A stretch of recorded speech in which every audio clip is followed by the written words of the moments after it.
Dear student, cash book के बारे में हम लोगों ने पहले ही समझा है, जिसमें हम लोग single column cash book complete कर चुके हैं। टू कॉलम और कैश बुक यानी कि डबल कॉलम कैश बुक में हमने जो प्रीवियस लेक्चर में वो समझा वो था with cash and bank discount column. फिर नेक्स्ट था बैंक एंड डिस्काउंट कॉलम। आज हम लोग समझेंगे cash and bank column. Now today we have learn about cash and bank column, double column cash book जिसमें कैश और बैंक दोनों column होगा, उसके बारे में। तो उसके लिए हम लोग प्रैक्टिकल क्वेश्चन नंबर 6 कंसीडर कर रहे हैं। Now double column cash book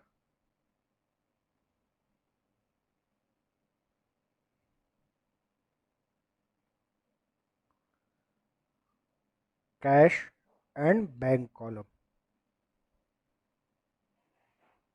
cash column and bank column, receipt side and date,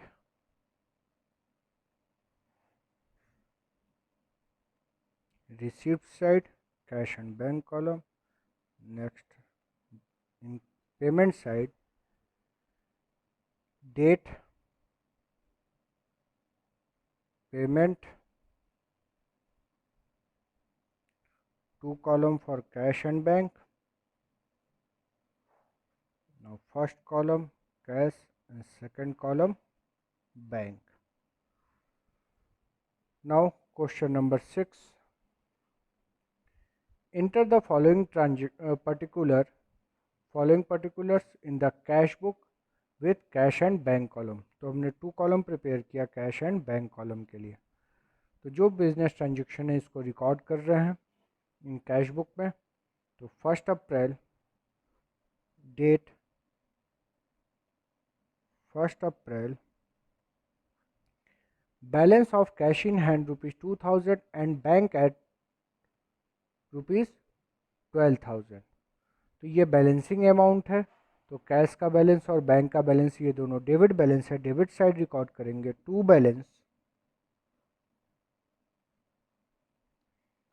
brought down in cash column amount ₹2000, in bank column amount ₹12,000. Next, received cash from Madhav ₹1800। तो ये cash received कर रहे हैं माधव से। Received side record maintain करें 3 April को to Madhav in cash column ₹1800। Next transaction cash sales ₹1000, goods को sale कर रहे हैं कैश में। तो गुड्स को सेल करने से कैश रिसीव्ड होगा received side 5 April to sales account amount ₹1000 in cash column. Next 6 April purchase by cheque. तो ये क्या परचेज कर रहे हैं, गुड्स परचेज कर रहे हैं जिसका पेमेंट चेक से कर रहे हैं ₹745। Payment side 6 April by purchase in bank column amount rupees, payment made by check, in bank column 745, paid into bank 1850। तो ये पेड इनटू बैंक का मतलब है कैश डिपॉजिट कर रहे हैं बैंक में। तो इसमें कैश कॉलम भी इफेक्ट होगा और बैंक, यानी कि एक ही ट्रांजेक्शन है जिसमें ये दोनों कॉलम इफेक्ट कर रहे हैं। तो इस तरह के ट्रांजेक्शन को बोला गया है कॉन्ट्रा एंट्री। तो इसको मेंटेन करने के लिए अब देखें कि ट्रांजेक्शन में कह रहा है पेड इनटू बैंक, बैंक में पैसा डिपॉजिट हुआ। Received side in amount column record कर रहा है 1850। तो ये बैंक कॉलम में अमाउंट कहाँ से रिसीव हुआ, कैश में डिपॉजिट किए हैं। तो cash account in a bracket contra entry C लिख रहे हैं, इसे सी से प्रेजेंट करेंगे। 9 अप्रैल को ये अमाउंट बैंक में डिपॉजिट हुआ है, कहाँ से विड्रॉल हुआ, कैश से। कैश कॉलम को रिड्यूस कर रहे हैं 1850 in 9 April by bank account in a bracket contra entry. तो ये अमाउंट कैश से विड्रॉल हुआ, कहाँ डिपॉजिट हो रहा है, बैंक में। Next, cash, paid cash for freight 54 rupees. तो ये पेमेंट कर रहे हैं फ्रेट का 54 rupees in cash column 10 April by freight amount rupees 54 in cash column. Next transaction, due from bank for office use. तो यहाँ बैंक से विड्रॉल कर रहे हैं ऑफिस यूज़ के लिए। तो ऑफिस यूज़ के लिए यानी कि बिजनेस का कैश बॉक्स है, कैश कॉलम में इतना अमाउंट डिपॉजिट हो रहा है और ये अमाउंट कहाँ से विड्रॉल हो रहा है, बैंक कॉलम से। तो कॉन्ट्रा एंट्री फिर यहाँ मेंटेन करेंगे। तो due from bank for office use, तो कैश वैल्यू में यानी कि कैश कॉलम 600। तो ये अमाउंट कहाँ से आया, बैंक से विड्रॉल करके to bank account in contra entry. Date mention करेंगे 12 अप्रैल को। Payment side by cash account in a bracket contra entry. तो ये बैंक से विड्रॉल हुआ 600, कहाँ डिपॉजिट हुआ है, बिजनेस के कैश बॉक्स में, तो कैश कॉलम में डिपॉजिट किया गया। नेक्स्ट 13 को, issued a cheque in favour of messrs Arun and sons for 985। तो चेक इशूड करने का मतलब है पेमेंट कर रहे हैं किसको, मेसर्स अरुण एंड सन्स को। तो पेमेंट साइड रिकॉर्ड करेंगे 13 April by messrs Arun and sons. Payment made by cheque in bank column 985 rupees. Next transaction, paid into bank 715। तो ये कैश डिपॉजिट कर रहे हैं बैंक में। तो बैंक कॉलम में डिपॉजिट हो रहा है to cash, date 16 April in bank column, amount deposited into bank 715 on same day 16 April by bank cash column से विड्रॉल हुआ 715 जिसको हमने बैंक में डिपॉजिट किया। तो दोनों तरफ रिकॉर्ड मेंटेन हुआ है, इन्हें ब्रैकेट शो कर रहा है as a contra entry. Next 17 को, due cheque for his sons birthday party ₹175। तो ड्यू कर रहे हैं यानी कि विड्रॉल कर रहे हैं कैश बॉक्स से, कैश कॉलम से, और पर्सनल यूज़ है ये as a drawing. 17 April by drawing in cash column amount ₹175। Next 19 April को है, received a cheque from Naveen for ₹380 and deposited into bank on the same day. तो cheque received हो रहा है नवीन से, रिसीव्ड साइड रिकॉर्ड करेंगे और उसी दिन ये चेक जो है बैंक में डिपॉजिट कर रहे हैं तो बैंक कॉलम में रिकॉर्ड करेंगे। डेट 19 अप्रैल को, to Naveen in bank column 380। 20 April cash sales. Cash sales मतलब गुड्स को जो सेल किया गया वो कैश में है, तो यहाँ इन्फॉर्मेशन क्या दे रहा है, कैश सेल्स। तो गुड्स को सेल करने से कैश रिसीव्ड हो रहा है, रिसीव्ड साइड रिकॉर्ड करेंगे in cash column 200। Date 20 April to sales account in cash column ₹200। Next 25 April, due from bank for office use. अब यहाँ बैंक से पैसा विड्रॉल कर रहे हैं, उसको कहाँ डिपॉजिट कर रहे हैं, बिजनेस में, यानी कि बिजनेस के कैश बॉक्स कैश कॉलम में रिकॉर्ड करेंगे इसे। Received side 25 April to bank in cash column ₹200 as a contra entry, क्योंकि दोनों कॉलम इफेक्ट हो रहे हैं। Payment side on same date 25 April by cash contra entry, bank से विड्रॉल अमाउंट 200। तो ये बैंक कॉलम में शो किया गया। Next, purchase furniture for ₹1000 and payment made by cheque. तो गुड्स पर यहाँ फर्नीचर एज ए एसेट्स है, एसेट्स परचेज कर रहे हैं जिसका पेमेंट चेक से कर रहे हैं। पेमेंट साइड 26 अप्रैल को by furniture, payment made by cheque in bank column amount ₹1000। 27 Naveen cheque dishonoured, bank charges ₹5। तो नवीन का चेक है ये डिसऑनर्ड हुआ। डिसऑनर्ड का मतलब चेक बाउंस हो गया, जो पेमेंट बिजनेस को रिसीव करना था वो रिसीव नहीं हुआ। तो इसके पहले अगर हम ट्रांजेक्शन देखें तो 19 अप्रैल को एक इन्फॉर्मेशन थी कि चेक रिसीव हुआ नवीन से, जिसे बैंक में डिपॉजिट किया 380। तो ये जो ट्रांजेक्शन हमने 19 में मेंटेन किया है 19 अप्रैल को, 380 as a deposited into bank है। ये एक्चुअल में अमाउंट बैंक में डिपॉजिट नहीं हुआ, तो उसके बैलेंस को रिड्यूस कर देने के लिए एज ए डिसऑनर्ड है।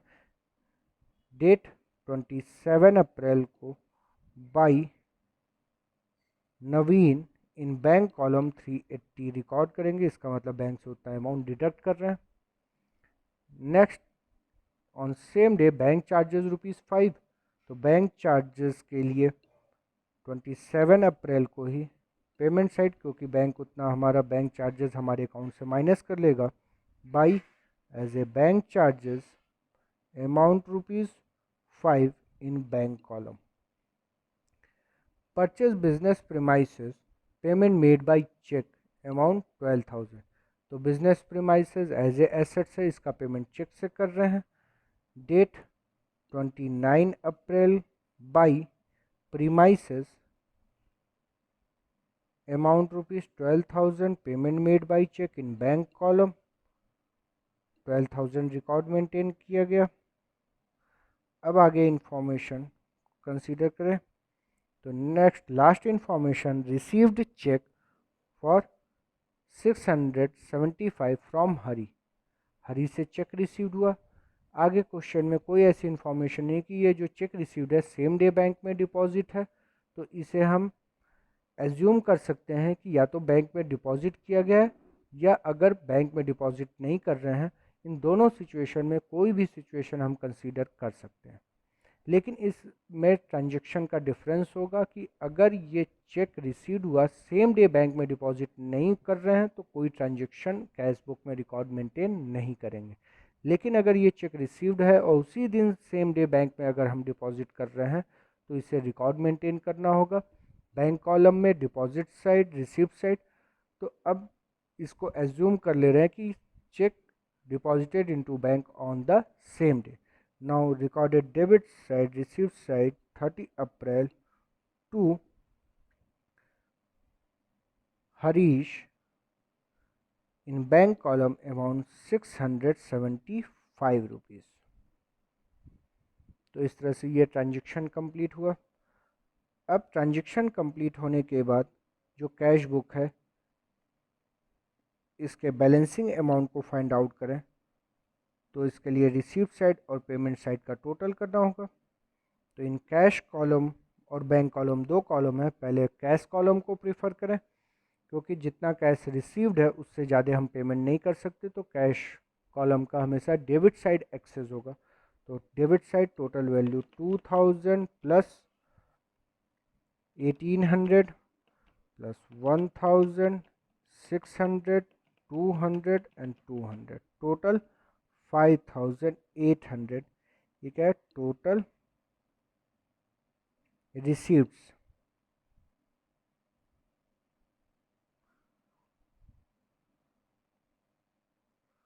Payment side total value 1850 plus 54 rupees plus 715 plus 175, total payment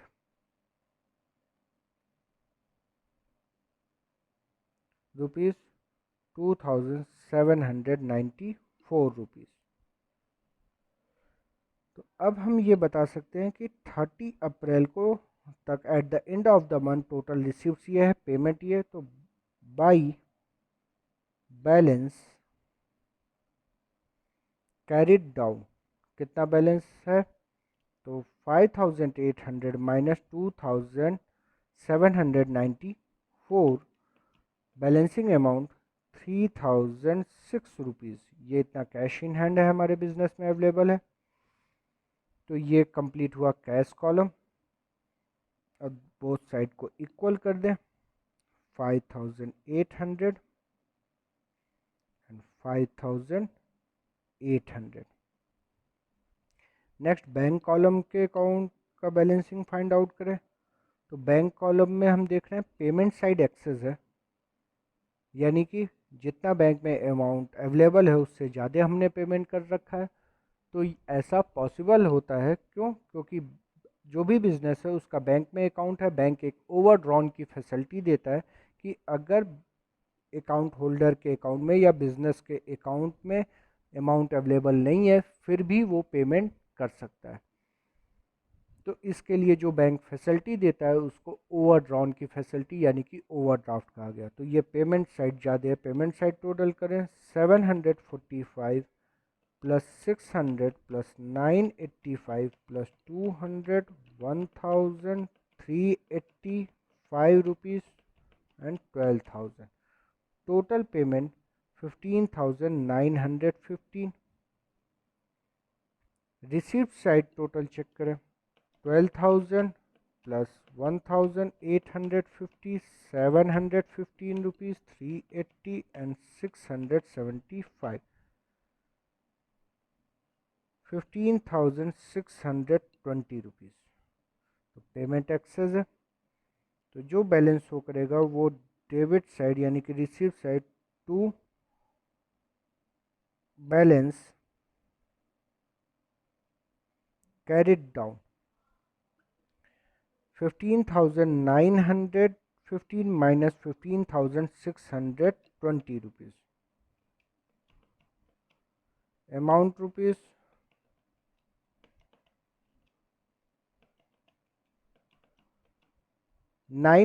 295 rupees. ये ओवरड्रॉन यानी कि ओवरड्राफ्ट है। अकाउंट में उतना अमाउंट अवेलेबल नहीं था, बिजनेस के बिहाफ पे बैंक ने पेमेंट किया, तो अब बिजनेस के ऊपर लाइबिलिटी है 295 बैंक को पे करेगा। इसे एज ए ओवरड्राफ्ट बोला गया, ओवरड्रॉन फैसिलिटी है ये। अब दोनों साइड बोथ साइड इक्वल कर दे बैंक कॉलम का भी, 15,915 एंड 15,915। तो ये डबल कॉलम कैश बुक जिसमें कैश और बैंक दोनों कॉलम था, उसके अकॉर्डिंग क्वेश्चन नंबर 6 से प्रैक्टिकल क्वेश्चन नंबर कंसीडर किया गया।